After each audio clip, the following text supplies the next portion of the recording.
बिस्मिल्लाहिर्रहमानिर्रहीम। रब्बि ज़िदनी इल्मा।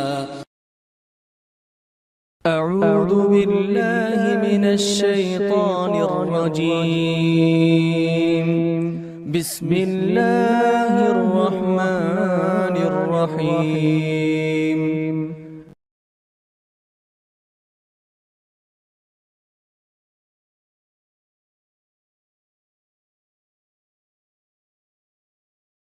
शेख हाफिज़ मोहम्मद हाशिम मदनी हाफिज़ुल्लाह से गुजारिश करता हूँ आएँ सल्तनत खुदादाद मैसूर इस पर अपना मकाला पेश करें। वक्त है 20 मिनट।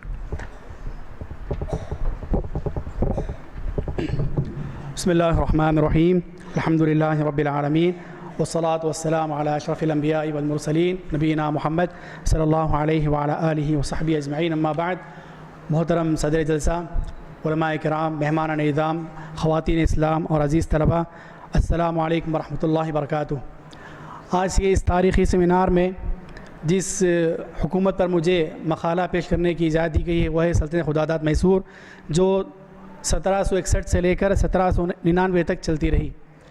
सल्तनत खुदादाद, हुकूमत सल्तनत खुदादाद की अहमियत। मोहतरम सामीन, 18वीं सदी में मुग़लिया हुकूमत हिंदुस्तान में अपनी आखिरी सांसें ले रही थी और अंग्रेज़ इस मुल्क के तूल अर्ज़ में तिजारत के नाम पर अपना कब्ज़ा आहिस्ता आहिस्ता जमा रहे थे। जिस ज़माने में बंगाल और शुमाली हिंद में अंग्रेज़ अपने मकबूज़ इलाक़ों में इजाफ़े कर रहे थे, उस वक्त जनूबी हिंदुस्तान में दो ऐसे मुजाहिद पैदा हुए जिन्हें दुनिया तारिक़ आलम नवाब हैदर अली और टीपू सुल्तान के नाम से जानती हैं। इन दोनों बाप बेटों ने सल्तनत खुदादाद मैसूर की बुनियाद रखी, जिसने तारीख़ इस्लाम में बल्कि तारीख़ आलम में एक ऐसा अच्छा और पुरअसर रोल अदा किया जिसे रहती दुनिया याद रखती है। अगरचे सल्तनत सिर्फ़ और सिर्फ तकरीबन 40 साल रही, लेकिन अजीम उशान हुकूमत के होते हुए अंग्रेज़ों को हिंदुस्तान अजनबी मुल्क लग रहा था। इसलिए अंग्रेज़ सिपह सालार लॉर्ड हार्स ने जब टीपू सुल्तान की वफ़ात की बात सुनी तो उसने कहा, आज से हिंदुस्तान हमारा है।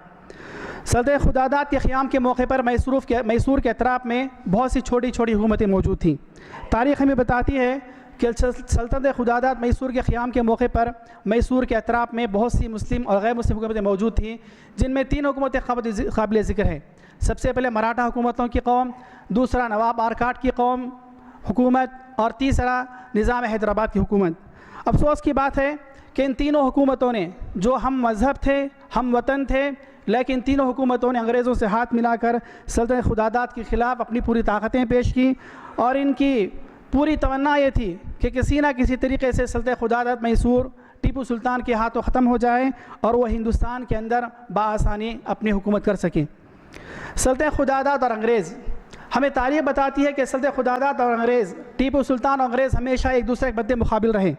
जब से अंग्रेज़ हिंदुस्तान में तिजारत के बहाने अपने कदम जमाने शुरू किए थे, उसी वक्त से सच्चे, समझदार, गयूर और मुहिब वतन हिंदुस्तानी टीपू सुल्तान अंग्रेज़ों को अपने मुल्क अज़ीज़ के लिए ख़तरा महसूस कर रहे थे, जिसने अपनी बालिग़ नज़री गैर मामूली ज़हाने से बात महसूस कर ली थी कि अगर अंग्रेज़ इसी तरह एक एक सूबे को, एक एक रियासत को हज़म करते रहेंगे, अगर कोई मुनज़्ज़म ताकत इनके मुकाबले पर ना आई तो आखिरकार पूरा मुल्क इनका लुक़मा तर बन जाएगा।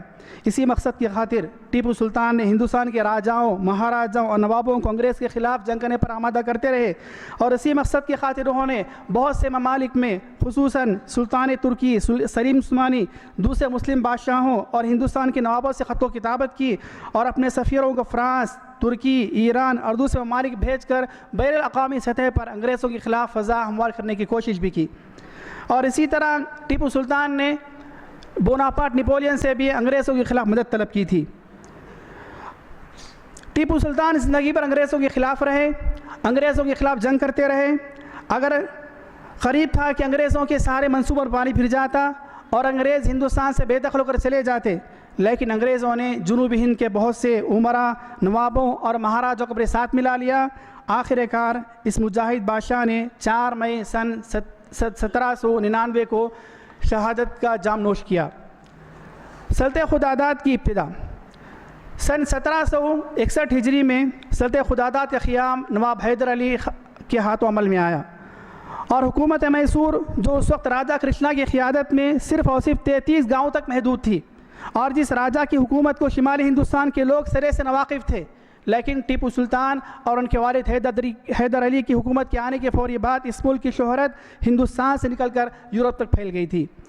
हैदर अली, जिनका पूरा नाम हैदर अली बिन फ़तह मोहम्मद हसन था, जो सन 1721 हिजरी को कोलार के करीब बोधीकुट्टा में पैदा हुए।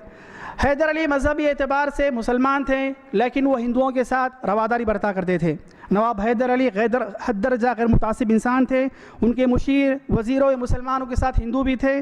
किलादार, फ़ौजी अफसर, तमाम में हर मज़हब के लोग शामिल थे।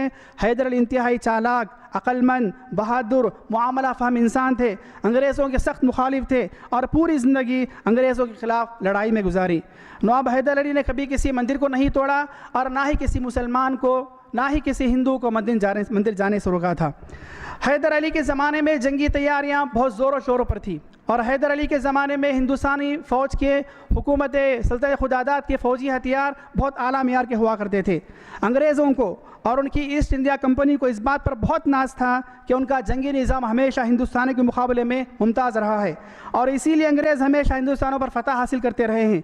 लेकिन इसी अंग्रेज़ कौम को इस बात एतराफ़ था कि हैदर अली का जंगी निज़ाम और उनके हथियार अंग्रेज़ों के हथियार के मुकाबले में बहुत अच्छे थे और बहुत आला मेयार के थे। लिहाजा तारीख़ गवाह है कि कर्नल स्मिथ की नाकामी, कर्नल ब्रेट वाइट के पसपाई और इसी तरह मद्रास का मुहासरा इस बात का कवी शाहिद है कि अंग्रेज़ों की जंगी चालों के मुकाबले में, अंग्रेज़ों के हथियार के मुकाबले में हैदर अली के हथियार बहुत ज़्यादा आला मियार के हुआ करते थे। लिहाजा बिला आखिर यही हैदर अली अंग्रेज़ और मराठा कौम के ख़िलाफ़ जंग करते करते 17 दिसंबर 1782 को इस दुनिया से इंतकाल करके चले गए और उसके फौरी बाद उनके बेटे टीपू सुल्तान 29 दिसंबर 1782 को सल्तनत खुदादात के बादशाह करार पाए। टीपू सुल्तान के मुख्तसर तारुफ। टीपू सुल्तान 22 नवंबर 1785 को दीवनहल्ली में पैदा हुए। इनका पूरा नाम फ़तह अली टीपू था। बचपन ही से एक सिपाही की ज़िंदगी गुजारी, अंग्रेज़ों के ख़िलाफ़ लड़ते हुए ज़िंदगी गुजारी। उनके वालिद हैदर अली तो बहुत ज़्यादा पढ़े लिखे इंसान नहीं थे, लेकिन बाप ने अपने बेटे को खूब पढ़ाया लिखाया। शाहाना रस्म और रिवाज के मुताबिक उस्ताद मुकर्रर किए। अरबी, फ़ारसी, अंग्रेज़ी और फ़्रांसी ज़बान सिखाई गई। कन्नड़ा ज़बान के साथ उर्दू ज़बान भी सिखाई गई और इब्तदाई उम्र से ही टीपू सुल्तान को फ़नून सिपाहगरी और घोड़सवारी महारत हासिल कराई गई। बचपन ही से टीपू सुल्तान सियासी मामलात में अपने वालिद के साथ दिलचस्पी लिया करते थे। टीपू सुल्तान की हुकूमत के दो अहम दौर हैं। सबसे पहला दौर 1782 से लेकर 1792 तक की 10 साल मुद्दत, जिसमें टीपू सुल्तान को मुसलसल लगातार फतूहात और कामयाबी हासिल हुई, और दूसरा दौर 1792 से लेकर उनकी वफ़ात 1799 तक, जिसमें टीपू सुल्तान के गद्दारों की गद्दारी की वजह से उनके हिस्से में बहुत सी शिकस्तें आईं और यहाँ तक कि आधी ममलकत भी छिल गई और यहाँ तक कि 1799 में उनकी मुकम्मल सल्तनत भी ख़त्म हो गई। टीपू सुल्तान के अंग्रेज़ों से जंगें। टीपू सुल्तान ने अंग्रेज़ों से 4 बड़ी जंगें लड़ी। वैसे जंगें तो बहुत लड़ी थी, लेकिन 4 बड़ी जंगों को तारीख़ में बहुत ऊंचा मकाम हासिल है। अफसोस की बात यह है कि पहली, दूसरी और तीसरी जंगों में टीपू सुल्तान ने अंग्रेज़ों पर फतह हासिल की और यह बात भी तारीख़ जानती है कि इन तीनों जंगों में अंग्रेज़ों के ख़िलाफ़ मराठा कौम भी थे, नवाब आरकाट भी थे और निज़ाम हैदराबाद भी थे, और ये तीनों हिंदुस्तानी हुकूमतें अंग्रेज़ों का साथ दे रही थी और सल्तनत खुदादात मैसूर के ख़िलाफ़ काम कर रही थी। तीसरी जंग 1789 से लेकर 1792 तक चली, जिसमें टीपू सुल्तान ही के बहुत से वज़ीरों ने और बहुत से क़रीबी लोगों ने टीपू के साथ गद्दारी की और बेवफ़ाई की। और आखिरी जंग 4 मई 1799 को टीपू सुल्तान के साथ श्रीरंगपट्टनम में हुई, जिसमें सुल्तान के क़रीबी गद्दारों की वजह से और टीपू सुल्तान ही के बहुत से अपने लोगों की गद्दारी की वजह से उनकी सल्तनत भी ख़त्म हो गई और बिलाखिर अंग्रेज़ों के हाथों गद्दारी के साथ टीपू सुल्तान को शहीद भी कर दिया गया। टीपू सुल्तान ने अंग्रेज़ों से बहुत सी जंगें की और बहुत सी जंगों में उन्हें फ़तह भी हासिल हुई और बाज़ जंगों में टीपू सुल्तान को शिकस्त भी हुई और बाज़ जंगों में शिकस्त के बावजूद करोड़ों रुपए का तावान भी अदा करना पड़ा। और एक वक्त ऐसा भी आया कि 22 फरवरी सन 1792 की एक जंग में शिकस्त के बाद 3 करोड़ रुपए तावान नकद के साथ आधी रियासत, सल्तनत खुदादात की आधी रियासत अंग्रेज़ों के हवाले करना पड़ा। और इससे तकलीफ दह बात यह थी कि 3 करोड़ रुपए तावान की अदायगी तक टीपू सुल्तान को, उनके 2 बेटों को अंग्रेज़ों के पास गिरवी के तौर पर रखना पड़ा और टीपू सुल्तान ने अपनी सल्तनत की फलाह बहबूदी की खातिर अंग्रेज़ों की इस ज़िल्लत आमिश शर्त को भी कबूल कर लिया था। टीपू सुल्तान के अंग्रेज़ से फ़ैसला कुन जंग हुआ यूँ कि मई 1799 को अंग्रेज़ 45,400 फ़ौज लेकर वेलूर से निकल मैसूर में दाखिल हुए और अंग्रेज़ों के साथ बहुत से टीपू सुल्तान के गद्दार भी जमा हो गए थे। बिलाखिर उन्होंने टीपू सुल्तान का श्रीरंगापट्टनम का खिला का मुहासरा कर लिया। इधर टीपू सुल्तान के अफसरों की गद्दारी की वजह से अंग्रेज़ की फ़ौजें दारुल हुकूमत श्रीरंगापट्टनम के किले की दीवारों को शिगाब डालने में कामयाब हो गई। मीर सादिक जो एक बहुत बड़ा धोखेबाज और गद्दार था, जो अंग्रेज़ों से साझबाज कर चुका था, आइन जंग के मौके पर इस गद्दार ने तमाम सिपाहियों को तनख्वाह देने के बहाने किले के दरवाज़ों से, किले के मकामात से हटा दिया और अंग्रेज़ों को अंदर आने का मशवरा इशारा कर दिया। अंग्रेज़ फ़ौज ने सिपाहियों के ना होने की वजह से किले पर ज़ोरदार हमला कर दिया और टीपू सुल्तान हमले की आवाज़ सुनकर खुद अपने बच्चे कुछ वफ़ादार साथियों के साथ वहाँ पहुँचे और बड़ी जवामर्दी के साथ, बड़ी दिलेरी के साथ तने तनहा अपने कुछ वफ़ादार सिपाहियों के साथ अंग्रेज़ों से लड़ते रहे। टीपू सुल्तान इस मौके पर चाहते तो फरार हो सकते थे, क्योंकि कोई अंग्रेज़ उन्हें जानता नहीं था, या अंग्रेज़ों के सामने अपनी शनाख्त को जाहिर करके एक शाही कैदी बन सकते थे। लेकिन टीपू सुल्तान ने इन दोनों चीज़ों को नापसंद किया। वो एक भगोड़ा बनने के बजाय और एक कैदी बनने के बजाय मुल्क अजीज़ की खातिर अपनी जान को उन्होंने मुल्क की खातिर कुर्बान करना मुनासिब समझा। बिलाखिर एक गोली उनके कनपटी में आ लगी और वहीं शहीद भी हो गए। उनकी शहादत के बाद ही से हिंदुस्तान पर अंग्रेज़ों का कब्ज़ा मुकम्मल हो गया। याद रहे कि टीपू सुल्तान की शहादत उनकी नाअहली या नालायकी की वजह से नहीं हुई थी, बल्कि अंग्रेज़ों की मक्कारी, अंदरूनी साजिशों और अपने हमवतन मुस्लिम और गैर मुस्लिम हुकूमतों की गद्दारी और टीपू ही के दरबार के आसीन के बादशाहों की गद्दारी की वजह से हुई थी, वरना टीपू सुल्तान को हराना अंग्रेज़ों के बस में नहीं था। मोहतरम सामीन, टीपू सुल्तान का दौर हुकूमत जो तकरीबन 18 साल का दौर था, हिंदुस्तानी मुसलमानों के लिए, रियासत कर्नाटक के मुसलमानों के लिए, तमाम रियासत कर्नाटक के वासियों के लिए बहुत सुनहरा दौर रहा। टीपू सुल्तान का 18 साल दौर हुकूमत शहर मैसूर और रियासत कर्नाटक के लिए बहुत ज़्यादा तरक्की का दौर रहा और अहदे टीपू में बहुत सी सनतों को ईजाद किया गया और उन्हें फ़रोग़ भी दिया गया। मसलन पहला, शहर मैसूर और अतराफ़ वकनाक में मुख्तलिफ मजबूत किले तामीर किए गए। दूसरा, शहर के अतराफ दुश्मनों के हमलों से बचाव के लिए मजबूत खारबंदी कराई गई। तीसरा, अवामुन्नास की हिफाजत का बेहतरीन बंदोबस्त किया गया। चौथा, टीपू सुल्तान ने अपनी रियासत की हिफाजत के लिए समंदरी क़ुव्वत में ज़बरदस्त इजाफा किया। पाँचवा, 40 जंगी जहाज़ हासिल किए और समंदरी जहाज़ बनाने के लिए कारखाने कायम किए। छठा, मुख्तलिफ हथियार बनाने के लिए फैक्ट्रियाँ कायम की गई। दुनिया में मीज़ाइल ईजाद करने का सहरा भी टीपू सुल्तान ही के सर जाता है। अमरीकियों ने बाकायदा टीपू सुल्तान को रॉकेट के बानियों में शुमार किया है। सातवां, मैदान जंग में दुश्मनों के वार से बचने के लिए ऐसी मजबूत ढालें तैयार करवाईं जिस पर तीर या गोली का कोई असर नहीं हुआ करता था। आठवां, पहली बार हिंदुस्तान में ऐसे बेहतरीन रॉकेट बनाए गए जिससे मुतासिर होकर अंग्रेज़ों ने भी रॉकेट बनवाए। नौवां, श्रीरंगापट्टनम में जामिअतुल उमूर नाम एक यूनिवर्सिटी कायम की, जिसमें दीन दुनिया की सनत और हिरफत की और मुख्तलिफ उलूम व फ़नून की तालीम अच्छे और मेयारी अंदाज में दी जाती थी। 10वां, हिंदुस्तान की तारीख़ में सबसे पहले टीपू सुल्तान ने मरदमशुमारी करवाई। 11वां, टीपू सुल्तान को हफ्त ज़बान हुक्मरान भी कहा जाता था, यानी ये वो हुक्मरान थे जो 7 बड़ी ज़बानें जानते थे। टीपू सुल्तान को अरबी, फ़ारसी, उर्दू, फ्रांसीसी, अंग्रेज़ी, कन्नड़ा समेत बहुत सी अहम ज़बानों पर दस्तरस हासिल थी। सल्तनत खुदादात मैसूर में मजहबी रवादारी की झलकियाँ। टीपू सुल्तान ने अपनी हुकूमत में मजहबी रवादारी का मुकम्मल सबूत दिया। हर मज़हब के मानने वालों को उनके मज़हब पर अमल करने का मुकम्मल हक़ दिया। दूसरा, किसी भी शख्स को उन्होंने ज़बरदस्ती मुसलमान नहीं बनाया। तीसरा, मुकम्मल अदल व इंसाफ से काम लिया। इंसाफ के मामले में हिंदू मुसलमान कबीर ने फ़र्क नहीं किया। चौथा, उनके दरबार में तकरीबन हर मज़हब के मानने वाले हुआ करते थे, जिनमें वज़ीरों, आला ओहदेदारों, अफसरों, सिपह सालारों में हिंदू, मुस्लिम और ईसाई और तमाम मज़हब के लोग शामिल थे। पाँचवां, टीपू सुल्तान ने कभी भी किसी भी मज़हब की इबादत गाह को, किसी मंदिर को मुनहदिम नहीं किया। छठा, मजहबी एतबार से अमन व अमान कायम किया। हर मज़हब के मानने वाले को उसके मज़हब पर चलने, उनकी तकरीबात में शिरकत करने की पूरी आज़ादी अमन व अमान से दी गई थी। सातवां, नवाब हैदर अली जो उनके वालिद थे, हद दर्जा गैर मुतासिब इंसान थे। उनकी ज़िंदगी में कभी कोई ऐसा वाक़या नहीं मिलता है जिससे पता चलता हो कि इन्होंने कभी मज़हब की बुनियाद पर किसी हिंदू से कोई तारुज़ किया हो।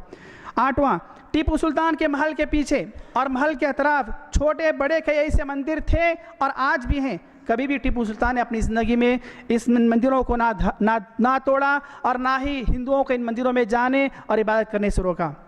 मोहतरम सामीन, टीपू सुल्तान पर बहुत से लोगों ने बहुत से एतराज़ात किए। सबसे पहला एतराज़ करने वाले अंग्रेज़ थे, जिन्हें इस बात का अफसोस था कि उन्होंने टीपू सुल्तान के साथ काफ़ी जंगें लड़ी और उनके हज़ारों सिपाही उसमें मारे गए थे। लिहाजा टीपू सुल्तान से अंग्रेज़ों को बहुत चिढ़ थी। तो टीपू सुल्तान के ख़िलाफ़ अंग्रेज़ मौरख़ीन ने बहुत सी किताबें लिखी और बहुत से बेबुनियाद बेसरोपा इल्ज़ामात आयद किए। इसी तरह उन्होंने दुनिया वालों के बावर कराने की कोशिश की कि टीपू एक जालिम, एक कातिल बादशाह था और मज़हब के नाम पर जंग कराने वाला बादशाह था, वगैरह वगैरह। फिर उन्होंने अंग्रेज़ों ने टीपू सुल्तान के ख़िलाफ़ बहुत सी गलत बातें मंसूब की जो हिंदू मुसलमानों के अंदर तफरीक़ पैदा करने और लड़ाई झगड़े का बाइस बनने वाली थी। मसलन टीपू सुल्तान के ताल्लुक़ से उन्होंने एक इल्ज़ाम लगाया कि टीपू सुल्तान ने कौरंग नामी एक बस्ती के 70,000 हिंदुओं को मुसलमान होने पर मजबूर किया। लेकिन तारीख़ बताती है कि उस ज़माने में इस कौरंग नामी बस्ती के अंदर 70,000 सिर्फ़ और सिर्फ 25,000 मुसलमान थे और किसी भी तारीख़ हैसियत से, किसी भी तारीख़ी किताब से इस बात का सबूत नहीं मिलता है कि टीपू सुल्तान ने इस बस्ती के लोगों को इस्लाम लाने पर मजबूर किया हो। मोहतरम सामीन, टीपू सुल्तान अगर मुतासिब होते, टीपू सुल्तान अगर फसादी इंसान होते तो वो बहुत से काम नहीं करते जो उन्होंने किए। मसलन उनके दरबार में, उनकी फ़ौज में आला हदों पर मुसलमानों के साथ साथ हिंदुओं को भी जगह दी गई। दुनिया जानती है कि पूर्णिया पंडित जो उनके दरबार में वज़ीर आज़म के अहदे पर फाइज था। फिर इसी तरह बहुत सी मजहबी शख्सियात का पूरा एहतराम किया जाता था। ये वो चीज़ें हैं जो टीपू सुल्तान के ख़िलाफ़ लगाए इल्ज़ामात मुकम्मल तौर पर तरदीद किया करती हैं। टीपू सुल्तान की ज़ाहिरी खुसूसियात। टीपू सुल्तान आलमी तौर पर इत्तिहाद के दाई थे। वो चाहते थे मुसलमानों के दरमियान इत्तिहाद हो जाए। लिहाजा उन्होंने खिलाफत उस्मानिया के बाद हुक्मरानों के पास खतूत भेजे कि वह आएँ और दुनिया में मौजूद मुसलमानों के दरमियान इत्तिहाद इत्तेफाक कराएँ। इसी तरह टीपू सुल्तान के ज़माने में शराब, मुनशियात, ड्रग्स पर पूरी तरह पाबंदी आयद कर दी गई थी। इसी तरह टीपू सुल्तान के दरबार में सजदे ताज़ीमी को सख्त मना करार दिया गया। कोई भी सिपाही टीपू सुल्तान के सामने झुककर सलाम नहीं पेश कर सकता था। इसी तरह टीपू सुल्तान के ज़माने की एक बहुत बड़ी खुसूसियत यह थी कि टीपू सुल्तान के ज़माने में खबर परस्ती को, मज़ार परस्ती को सख्त नापसंद करार दिया गया था और इसको एक जुर्म करार दिया गया था। इसीलिए हम लोग देखते हैं कि टीपू सुल्तान के सल्तनत के जो ज़वाल के असबाब हैं उसका एक सबब यह भी था कि बहुत से वो मुसलमान जो खबर परस्ती, मज़ार परस्ती, बिदात और खुराफात में रच बस गए थे, उन्हें टीपू सुल्तान की यह हरकत और टीपू सुल्तान के इक़दाम इतना नापसंद था कि वो इसके ख़िलाफ़ अंग्रेज़ों से जा मिले थे। फिर इसी तरह टीपू सुल्तान के ज़माने में टीपू सुल्तान इतने नेक इंसान थे, इतने दीनदार इंसान थे। उनके ताल्लुक़ से, टीपू सुल्तान के ताल्लुक़ से तारीख़ी रिवायतें बहुत सी सही सनद से आयो। कहा जाता है कि टीपू सुल्तान मुसलसल जंगी मसरूफियात के बावजूद बुलूगत से शहादत तक कभी कोई नमाज क़ज़ा नहीं की। बुलूगत से लेकर शहादत तक उन्होंने कभी कोई नमाज क़ज़ा नहीं की। एक और खुसूसियत टीपू सुल्तान की यह थी कि हमेशा बावज़ू रहा करते थे। एक और खुसूसियत यह थी बाद नमाज फ़ज्र वो रोज़ाना 1 घंटा कुरान मजीद की तिलावत किया करते थे। टीपू सुल्तान का नारा था कि गीदड़ की 100 साल ज़िंदगी से शेर की एक ज़िंदगी बेहतर हुआ करती है। सल्तनत खुदादाद के अदल व इंसाफ की झलकियाँ। तारीख़ पढ़ने वाला अच्छी तरह जानता है कि 40 साल दौर सल्तनत खुदादाद पूरी तरह अदल व इंसाफ पर मुश्तमिल था। भले बाप का दौर हो या उनके बेटे टीपू सुल्तान का दौर हो।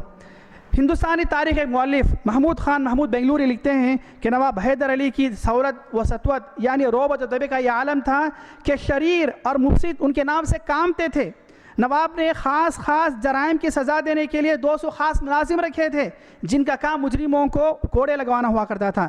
इसी तरीके से सज़ा देने में अमीर, गरीब, सिपाही, अफसर सबके सब बराबर हुआ करते थे। यहाँ तक एक दफ़ा का वाक़या है कि नवाब हैदर अली ने अपने बेटे टीपू सुल्तान को उनकी किसी गलती की वजह से अवामुन्नास के सामने, सबके सामने उन्होंने कोड़े लगवाए थे। इसी तरह सल्तनत खुदादाद का हाल ये था कि अदालत और इंसाफ हर जगह कायम थे। इंसाफ गली गली में मिल जाया करता था। हर शहर, हर करिए में एक पंचायत मुकर्रर थी। पटेल इंसाफ किया करता था। सदर अदालत में 2 हाकिम हुआ करते थे, एक मुसलमान और दूसरा हिंदू, ताकि किसी को भी एतराज़ का हक़ ना हो। टीपू सुल्तान के दौरे हुकूमत की एक बहुत बड़ी ख़ास बात जो हर मुसलमान को अपनानी चाहिए कि उन्होंने वहाँ के उलमा के ज़िम्मे जराइम की रोकथाम की जिम्मेदारी दे रखी थी। काजियों के शरई काम, मुकद्दमात के अलावा काजियों के कुछ और भी काम थे, जुमा की नमाज़ पढ़ाना। इसी तरह अवामुन्नास में नशा और चीज़ें, ड्रग्स वगैरह के इस्तेमाल से लोगों को दूर रखना और एक मुसलमान को शरीयत के मुताबिक ज़िंदगी गुजारने की तरगीब देना, ये वो काम था जो टीपू सुल्तान ने वहाँ के उलमा के ज़िम्मे सुपुर्द कर रखा था। आखिरी में मोहतरम सामीन, टीपू सुल्तान की एक बहुत बड़ी खुसूसियत जो आज के सारे मुसलमान दुनिया एतराफ़ करती है, उसको बता अपनी बात ख़त्म करता हूँ। टीपू सुल्तान जंगी मिसाइल यानी रॉकेट के मुजीद थे। टीपू सुल्तान ने सन 1777 के आसपास जंगी मिसाइल रॉकेट की ईजाद की और इस रॉकेट का इस्तेमाल सबसे पहले उन्होंने अंग्रेज़ों के ख़िलाफ़ किया और इस सल्तनत के ज़वाल के बाद अंग्रेज़ इन रॉकेटों को बरतानिया ले गए। फिर अंग्रेज़ों ने इन्हीं रॉकेटों को नेपोलियन के ख़िलाफ़ जंगों में इस्तेमाल किया। अमरीकियों ने टीपू सुल्तान को रॉकेट के बानियों में शुमार किया है। चुनांचे American space research center NASA की इमारत के रिसेप्शन हॉल में जंग के माहौल को पेश करने वाली एक बड़ी तस्वीर आवेज़ा है, जिसमें एक बहादुर जंगजू शहंशाह जंगी लिबास पहने और बारूदी मिसाइल हाथ में लिए मद्दे मुकाबिल फ़ौज को शिकस्त देता नज़र आ रहा है। यकीन जाने यह बहादुर जंगजू कोई और नहीं बल्कि टीपू सुल्तान है, जिसका एतराफ़ सारी दुनिया किया करती है। इसी तरह हमारे मुल्क हिंदुस्तान के एक साबिक़ सदर जनाब APJ अब्दुल कलाम ने अपनी किताब विंग्स ऑफ फायर में जिक्र किया है कि वो एक मरतबा वर्जीनिया के जजीरे में नासा के रॉकेट प्रोग्राम में शिरकत के लिए गए तो उन्होंने वहाँ टीपू सुल्तान का बनाया हुआ रॉकेट की तस्वीर देखी और देखकर बहुत मुतासिर हुए। और आखिरी बात, इस हिंदुस्तान के मौजूदा सदर जनाब रामनाथ कोविंद ने रियासत कर्नाटक की असम्बली और कानून काउंसिल की गोल्डन जुबली के मौके पर खिताब करते हुए कहा था कि टीपू सुल्तान तरक्की और मैसूर रॉकेट के मूजिद थे। उन्होंने ही टीपू सुल्तान की इस टेक्नोलॉजी को यूरोपीय अक़वाम को दिया है। आखिर में मोहतरम सामीन, खुलासा कलाम यह है कि सल्तनत खुदादात मैसूर हिंदुस्तानियों के लिए अमूमन और रियासत कर्नाटक के लिए खुसूसन एक बहुत बड़ी नेमत थी। इस सल्तनत से तमाम हिंदुस्तानियों का हर एतबार से फ़ायदा हुआ और हिंदुस्तानियों को इस हुकूमत से तालीम, तरबियत, सनात व हिफ़्ज़ सीखने का मौका मिला। और इसी तरह से इस सल्तनत खुदादात मैसूर ने अंग्रेज़ों को सबसे बड़ा दुश्मन जाना और तादम हयात टीपू सुल्तान इस कौम के ख़िलाफ़, इस बैरून दुश्मन के ख़िलाफ़ लड़ते अपनी जान निछावर कर दी। इसी तरह सल्तनत खुदादात को ख़त्म करने के लिए अफसोस की बात यह है, सल्तनत खुदादात को ख़त्म करने के लिए गैरों से ज़्यादा अपने काम आए। इस हुकूमत को ख़त्म करने के लिए हम वतन, हम मज़हब, मराठा कौम, नवाब आरकाट, निज़ाम हैदराबाद, इन तमाम लोगों ने अंग्रेज़ों का साथ देकर गद्दारी की और इसी तरह इस सल्तनत को ख़त्म कर दिया। टीपू सुल्तान ने हिंदुस्तानियों को आज़ाद जीने, बहादुरी, तालीम, तरबियत, सनत और हिफ़्ज़ में आगे बढ़ने और फ़ायदामंद मॉडर्न टेक्नोलॉजी सीखने की तरगीब दिलाई थी। अल्लाह ताला से हम दुआ करते हैं कि अल्लाह ताला हम तमाम मुसलमानों को हमारी अज़मत रफ़्त वापस दिलाए और मुसलमानों का सुनहरा दौर वापस लौटाए और दुनिया या मुसलमानों को सुर्ख रूहों को जीने की तौफ़ीक़ अता फ़रमाए। वसल्लल्लाहु अला नबीना मुहम्मद व अला आलिहि व सहबिहि अजमईन। वस्सलामु अलैकुम व रहमतुल्लाहि व बरकातुहू।